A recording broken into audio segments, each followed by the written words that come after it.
I recently attended more than one conference presentation exploring the ways in which Mozart's operas can be analysed in music classrooms through feminist lenses in the wake of Black Lives Matter.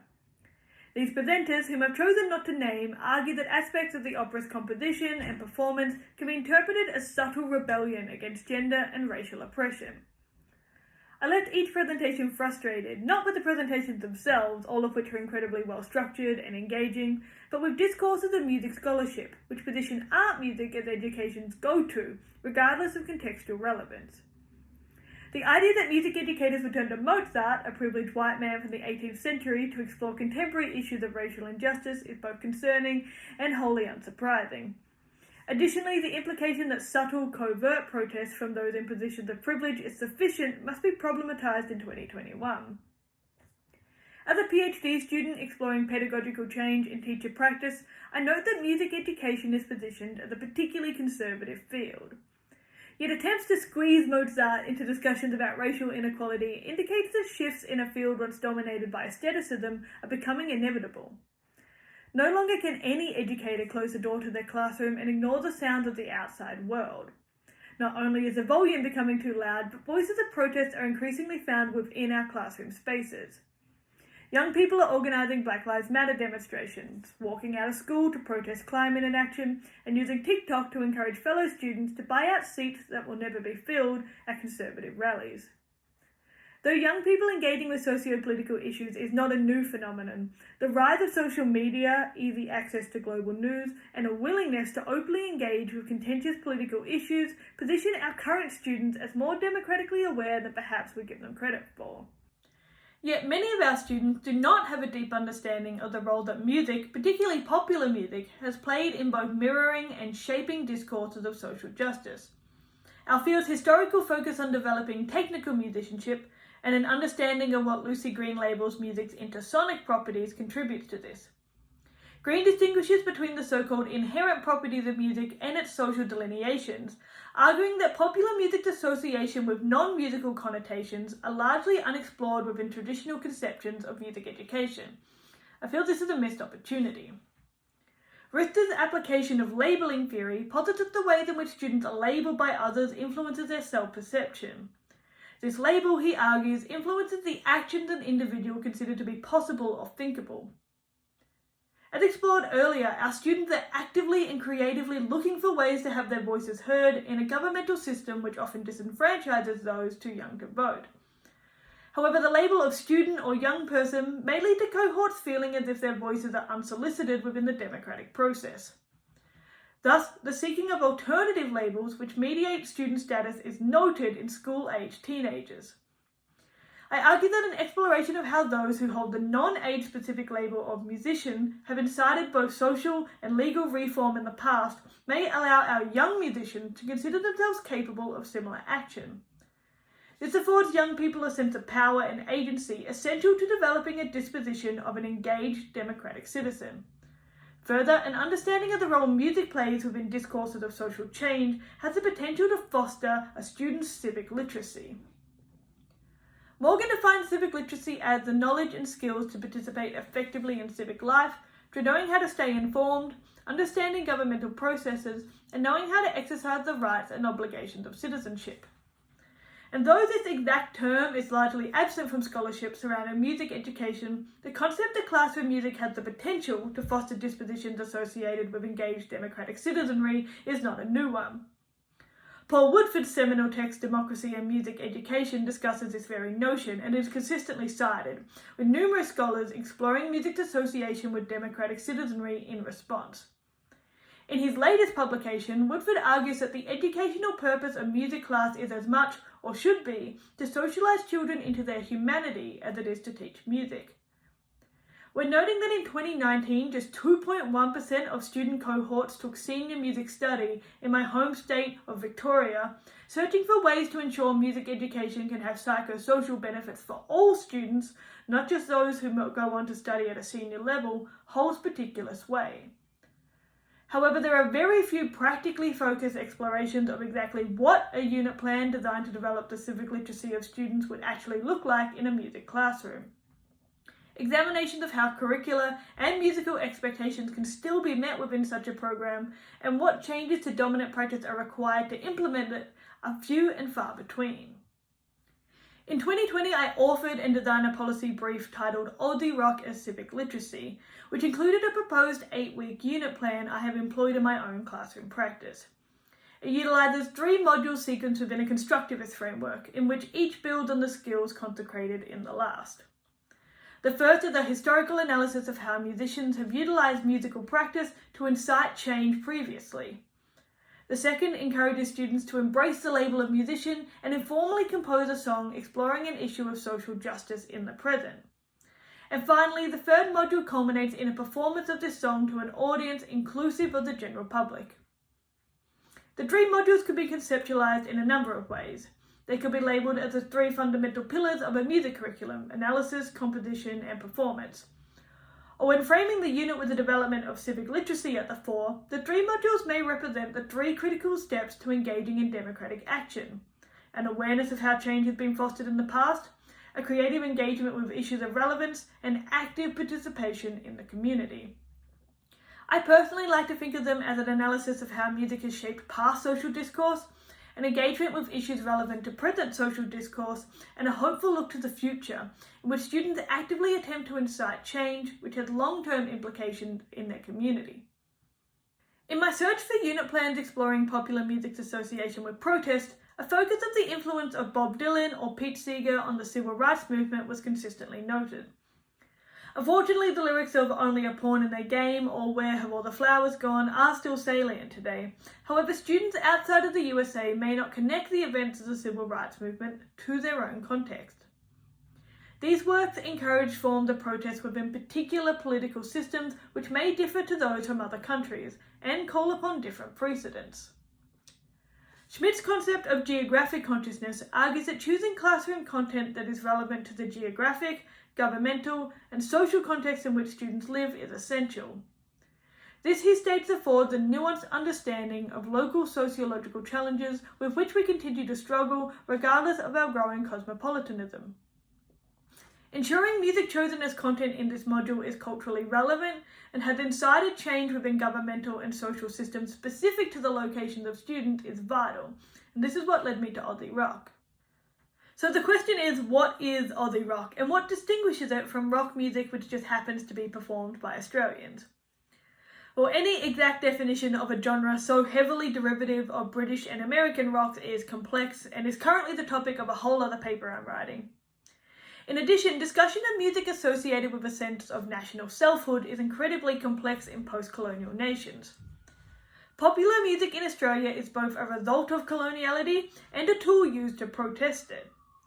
With government policies forcing the separation of Indigenous peoples from their culture, contemporary indigeneity is informed by both traditional conceptions of Indigenous culture, colonial discourses which define musicality, and post-colonial reclamations of identity informed by both experiences. With the legitimation of Indigenous music's an unfortunately recent phenomenon, Smith and Ram argue that though undeniably influenced by Indigenous cultural music, the beginnings of Aussie rock are found within colonial politics of the 1850s. Stratton argues that Aussie rock is a musical and ideological continuation of Australian folk music, which utilised the harmonic and melodic tropes of British folk standards to protest their oppressive governance. In the 1850s, when the Australian working class were attempting to gain the right to vote, this music overtly reified working class figures and encouraged civil disobedience against British rule. Though musically heavily derivative of British culture, this music's lyrical content served to distinguish a separation between Britishness and Australianness. Fast forward to the 1970s and 1980s, and Aussie rock music serves a similar purpose. As the nation began to debate and eventually legislate a formal separation from British rule during this time, discussions surrounding how governmental and social policies should shift to reinforce a distinct national selfhood resurfaced in the 70s and 80s. When analysing the top 15 Aussie rock songs of all time, as voted by listeners of Australian station Triple M, we notice the evocation of geographic markers and vernacular which serve to separate Australian identity from Britishness. In addition, a tendency to call for changes to previous governmental and social policies is notable in this music, reflecting an ideological willingness to use a musical platform to incite change. K-San, voted #1 most iconic Aussie rock song of all time, protested against the demonisation of Vietnam veterans and calls for a recognition of PTSD within discussions of the war. Treaty by Indigenous band Yothu Yindi petitioned that the harm caused to Indigenous populations as a result of colonial invasion be formally recognised by the national government. Solid Rock critiques the way in which narratives of colonial sabership are taught to Australian citizens, a theme similarly found within Bed the Burning by Midnight Oil. I often hear this particular song on Canadian radio and wonder if the listeners are aware of its importance in shaping national discourse back in Australia. I assume not, seeing as many Australian students themselves are unable to recognise the impact Aussie rock has had in shaping contemporary social norms, which brings me back to the classroom. An exploration of the ways in which Aussie rock musicians have utilised their positions of power to incite change in the past is the focus of this module. This ideological disposition is also a trope of contemporary Australian music. AB Originals, aptly titled January 26, calls for Australia's Day of National Celebration to be moved from a date that currently represents the beginning of Indigenous genocide. Songs protesting the inhumane treatment of refugees, climate inaction, child abuse, housing inequality, and racism are common within contemporary Australian music, and are often accompanied by petitions, social media campaigns, and fundraising efforts. An analysis of the ways in which those who are labelled musicians have incited meaningful change in social and governmental discourse in the recent past affords students who identify as musicians themselves agency as potential change makers.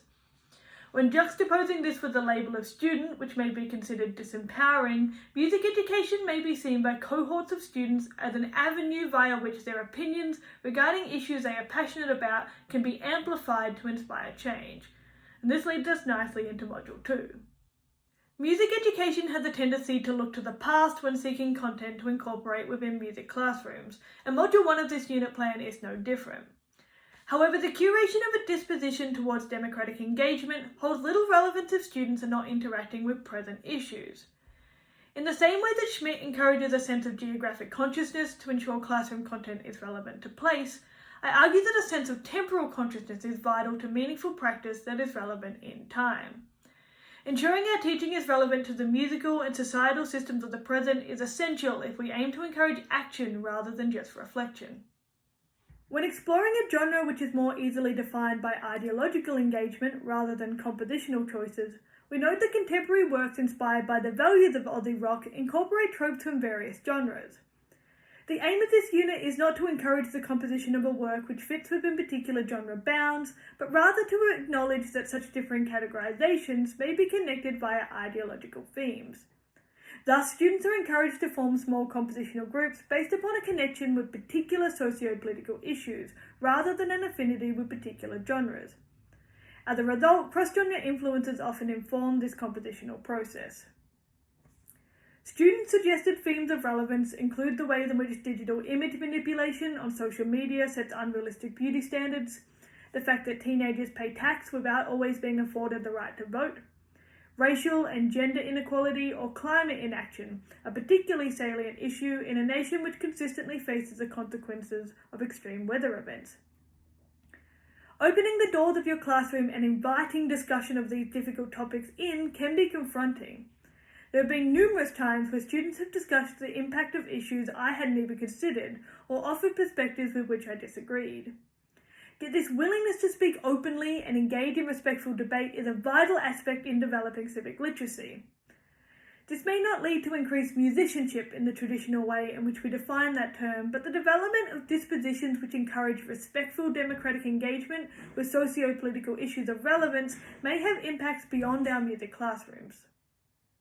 A willingness to utilise music classes to develop non-music specific skills reflects changes to Australia's national curriculum, which recently introduced a mandate that all disciplines develop a student's so-called general capabilities.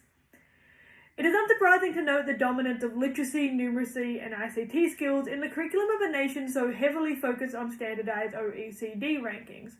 However, the fostering of psychosocial skills that can be directly linked to the development of civic literacy is noteworthy.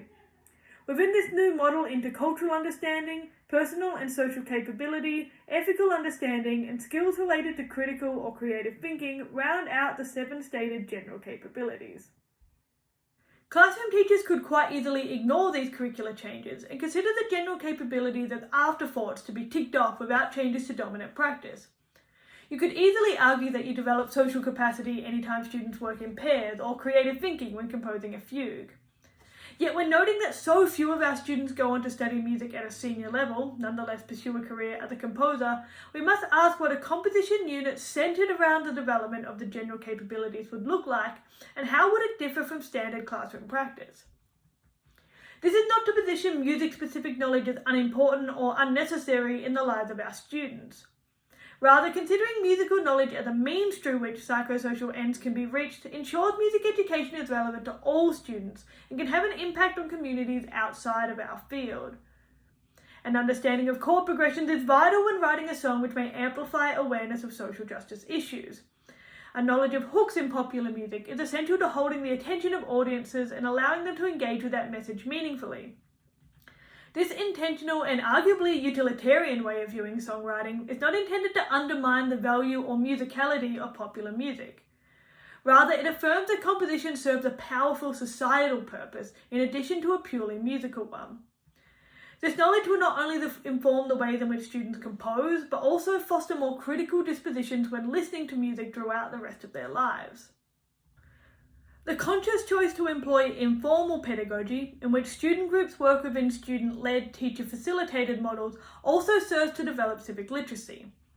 It's argued that this process of composing a song develops democratic dispositions regardless of what the end product sounds like. Without the teacher playing an authoritative role in each group, there will be conflict, disagreements, negotiations, critique, compromises, all probably within the first few minutes. Students will need to articulate their opinions, engage with contradictory views, identify strengths and weaknesses, and pursue a path to action that is in everyone's best interests. There are few better ways to model a democratic process than to afford students the agency to write music within an informal pedagogy. Acknowledging the importance of the process of composition in building civic literacy does not render the performance unimportant. A willingness to stand on a stage and express an opinion is an essential element of democratic engagement. Thus, a performance to the general public, ideally outside of the school grounds, is considered vital. Though I always encourage my students to embrace the label of musician throughout all interactions in my classroom, there is something about standing on a stage in front of an audience of unknown faces that allows these cohorts to embrace that label on a different level. Ensuring this label of musician takes precedent over student in these moments allows the performers to consider themselves a next link in a long chain of Australian musicians who have used this platform to incite meaningful change within audience communities. Having students perform at standard gigging venues in the community is a accepted practice in the schools in which I've worked, but I understand that this is an exception. An inter-school charity event at which money is raised for causes relevant to the themes engaged by students may be an alternative. This way, cohorts are able to engage with the ideas of other students from different locations. Additionally, any fundraising efforts will serve as a tangible representation of the impact their engagement with socio-political issues through music has had to the greater community. Adopting the label of musician may allow students to consider themselves agents capable of inciting change in a way the label of student does not afford. This does not require an engagement with Aussie Rock specifically, rather this genre was chosen with Schmidt's concept of geographic consciousness in mind. In many locations, the focus on the socio-political impact of hip-hop or folk music may be more salient. However, employing what I have labelled temporal consciousness ensures that the music and content explored in classrooms is culturally relevant and has the potential to be socially impactful in the present and future is key. With just 2.1% of students in my home state electing to take senior music in 2019, the field of music education is forced to question who benefits from a curriculum centred around understanding music's intersonic properties. 100% of these students will be a part of the political process, engage in social discourse and consume music. Centering our curriculum around the development of civic literacy ensures that music education can have both musical and societal ends. Additionally, such a model ensures that the role popular music plays in mirroring and shaping public discourse is understood by members of the general population. Fostering engaged, critical, and active listeners has long been the aim of music education. It's time to expand that to ensure such listening extends to music's social delineation as well.